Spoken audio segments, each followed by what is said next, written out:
With not having an election on the base, you can still have a second question. And the mechanism there is you have a temporary budget for the period of time from September to November when the election is. And if your second question goes through, then you revise your budget going forward from that point.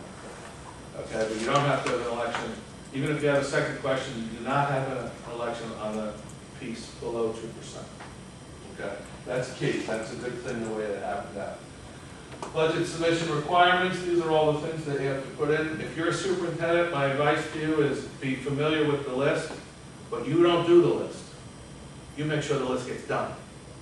Because someone else is doing this, supposedly. Now again, it depends on the size of your district.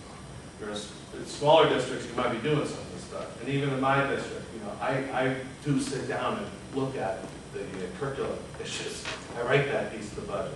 But I write a lot of other stuff with the business administrator because he's a lousy writer. And the other thing I'm going to tell you about is technology.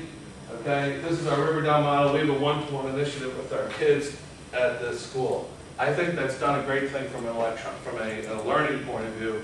And I'll just say it very simply because it's expanded the learning opportunities from our students outside the four corners of the school day.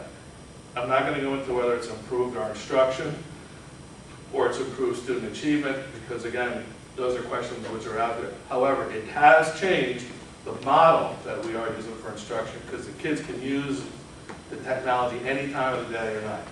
What it has done, though, is created an efficiency with our teachers and our staff that has provided a significant savings to us. Got it. So yeah, you went desktop virtualization is basically what you're saying? Kids have a laptop, that's it right there. This is a laptop, we all have. Okay. 9 through 12, every child has one. And we just went to a position where we have, if you will, the mini lab model where they have 5 to 8 laptops in each 7th and 8th grade classroom. Okay. However, all of our staff have laptops, which they can take with them wherever they go. And what that's done is it's increased an enormous, it's changed our productivity model because we post a lot of stuff. We don't mail stuff home anymore. We don't mail report cards anymore. It took us a while to transition, but we don't mail report cards home anymore. We don't mail progress reports home anymore. The only thing that we mail home on a district level basis is 4 times a year. I still do a newsletter to every community member, every address, which is a paper product, and our incoming 7th graders get a letter that says, you better sign up because this is the last letter you're ever going to get. Okay? And we have probably saved, no lie, $250,000 in postage and paper. Because what we also did is we networked all of the laptops and all of the copiers. When we replaced the copiers, we put them on the network, and we can save as a PDF, or you can scan it back. So when I send information to my administrative staff, I don't send paper anymore. Everything is electronic, unless it's a secret, and then I pass a note to them. Patrick, how about parents, they had no problem logging on and getting used to no paper? No, they did. They did. And you know what happened, Denise, which was the best thing? And I really mean this as a very practical thing.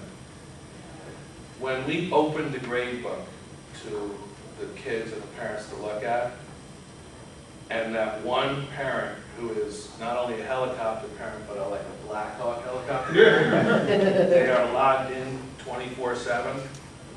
When they were down at the ball field and they said, I know, you know, that Mary got XYZ, blah, blah, blah. Once that started to happen, it was all over the shouting.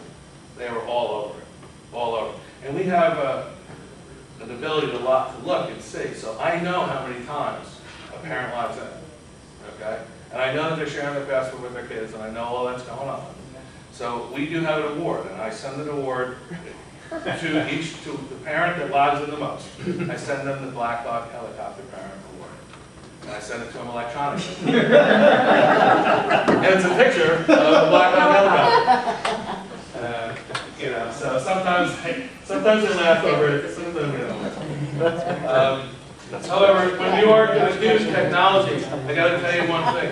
You must, when you're going to do technology, we're almost done, right, Alan? Alan? You're done with it? We're done. Okay. I will just tell you this. When you are going to do a technology initiative, and Eric is speaking very well to this, you must spend some upfront time on your infrastructure. You must make sure that your infrastructure is robust enough that when you say to a parent or to a staff member or to a kid, you can do the following things, they better be able to do it right away. Because if they don't, it'll never go back. So you got to make sure that their infrastructure is robust enough. And that means a serious sit-down discussion with your staff. And then again, if you figure out this planning model, we have the ability to plan it. And if you follow what Penny said to you this morning, you better have some infrastructure in place by 14-15 or your park is going to choke. You'll never get park done. Oh look, we blew it up. Excellent. Obviously, this infrastructure is not robust. Thank you.